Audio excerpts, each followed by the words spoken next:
Come on, come on, come on!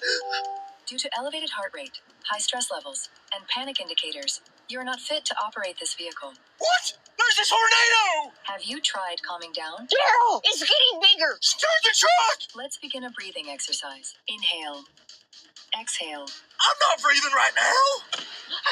Oh, Daryl, do something. I'm trying! Analyzing driver condition, I've determined you I know what you're determined, but you're wrong! I am never wrong. Whose bright idea was this? Your government's. Granny, I have a feeling we're not in America anymore. Uh-oh. Somewhere over the rainbow. America, do not buy a new car because starting 2027, every new car in the United States will be required by law to have tech that puts constant surveillance on the driver, not only watching you, but listening to your conversations as well. And if the vehicle determines that you're a danger on the road, it will turn your car off. So by 2027, the law states, quote, every new passenger vehicle sold in the United States must include technology that constantly monitors the driver via AI, cameras, and sensors, and can automatically shut down or limit the car if the system decides you're not sober or fit to drive. The National Highway Traffic Safety Administration is creating new federal motor vehicle safety standards requiring, quote, advanced impaired driving prevention technology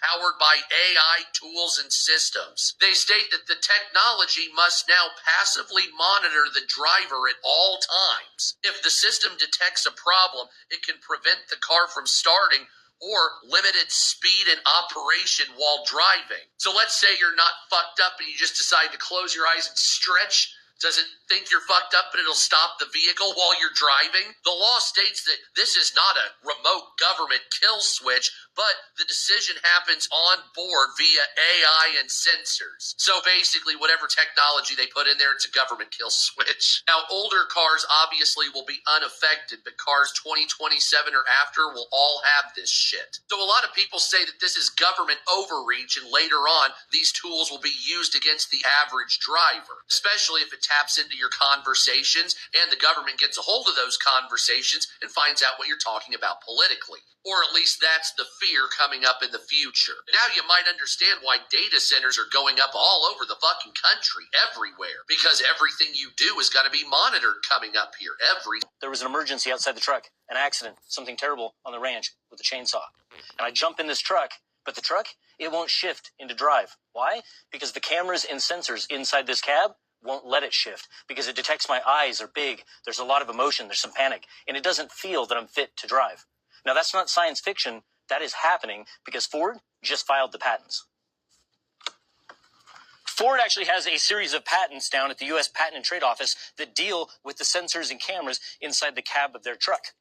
And if the sensors in that truck determine that you're not fit to drive, that truck will not actually shift from park to drive. Now, they already have a system called telematics, and that's where they can actually pull up cameras in real time inside the cab of their fleet vehicles. Now, they actually market this to insurance companies because the truth is, this is really about who owns the data and who owns the liability. Now, your name might actually be on the title of this truck, and you may have paid for it, but you don't own it.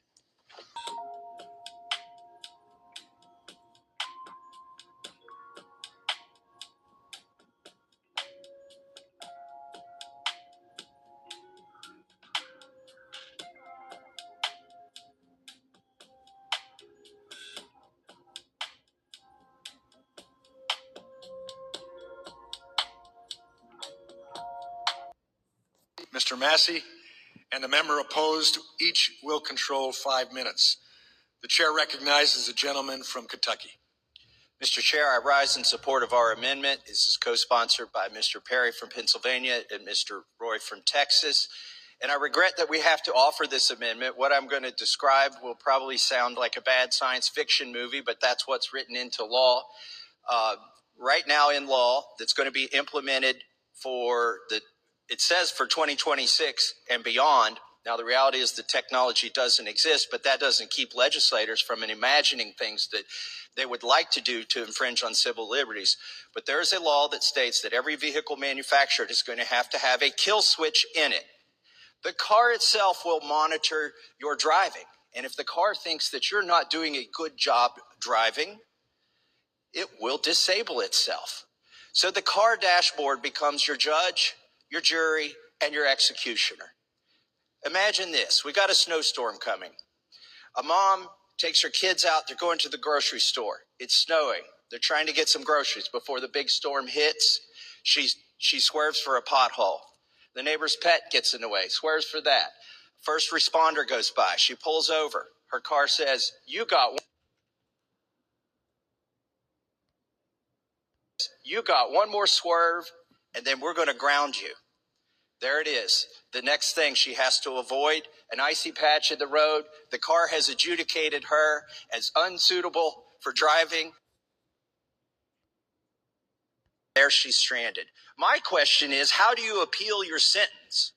Once your car, the technology in your car has judged you to be incapable of driving. Once it's disabled you and your children at the side of the road, how do you appeal that? Do you press a button on the dashboard? Do you start talking to an AI? What if it really was somebody who was drunk? Are you really going to send a police car after this? Disabled vehicle?